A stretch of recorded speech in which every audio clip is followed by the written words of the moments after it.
Och idag igen ska vi öppna fler paket från Speglobe Marketing Prylgrossen. Ja.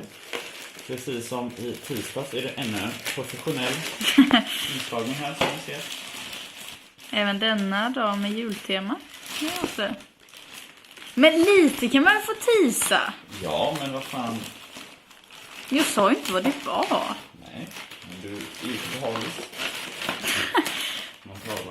Man talar om jultema. Fyndigt. Ja, vi fick då en lapp. Nej, det var. Tada! Den är koppar, va? Ja, det är det. Det står koppar där nere. Ja. Varför ställer du inte vit? Den är fin. Vit?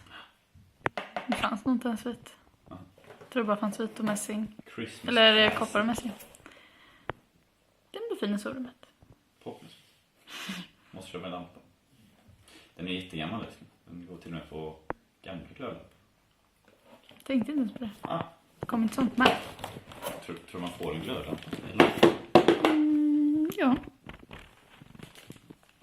Ja, jag har i alla fall fått lite roligt till fötterna. Ja, då ses vi på tisdag. Ha det.